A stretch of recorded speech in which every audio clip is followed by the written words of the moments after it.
Now, you may have seen in my last review for a short story, I said the book that followed it was somewhat unique.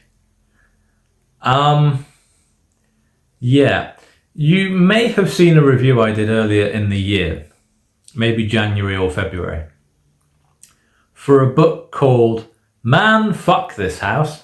I actually have it here somewhere.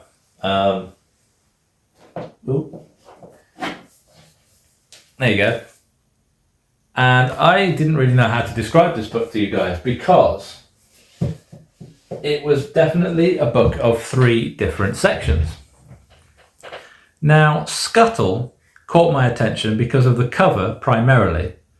I saw the creepy looking tree, and then I saw that the roots looked like they'd turned into spider's legs, and I was like, spider story. And I read the reviews, and it was indeed a spider story.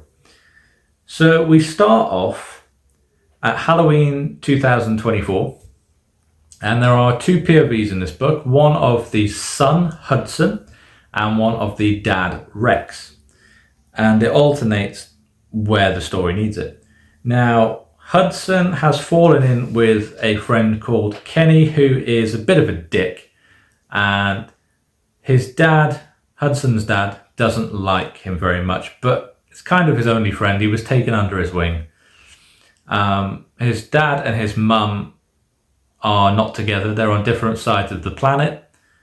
Hudson was actually born in America, but due to his mother's lifestyle with drink and drug abuse, Rex brought him back to the UK, and they've been living in Northumberland.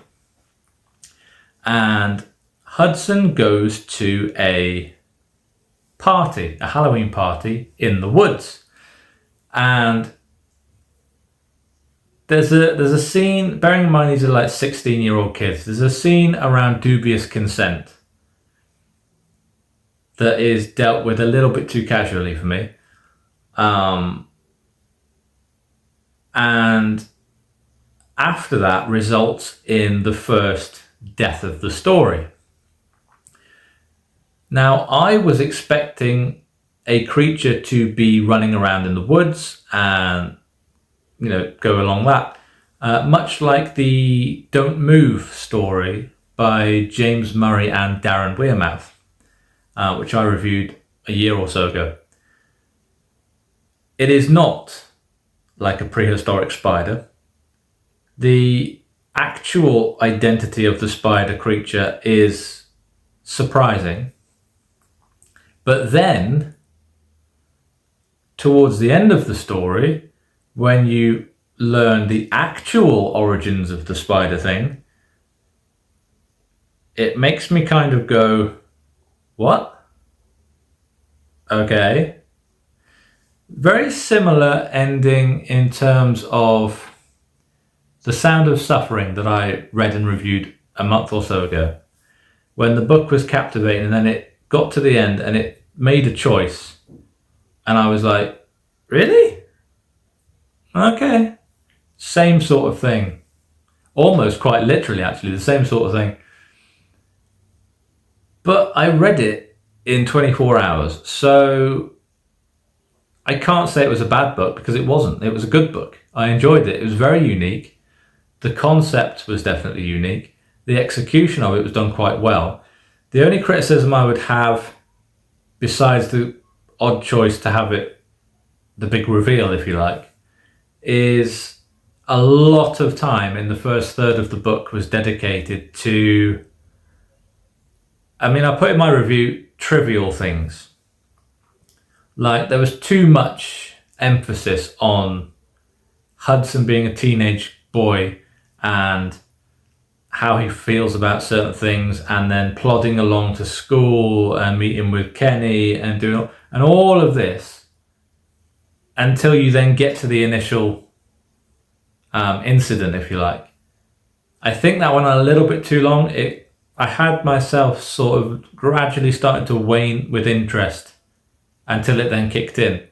So I think if I was somebody who picked up a book and I needed something to happen within the first 50 to 60 pages, I might have put it down.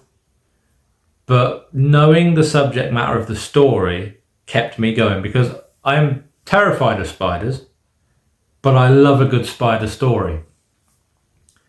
And this is a pretty good spider story. So I gave it 4 stars.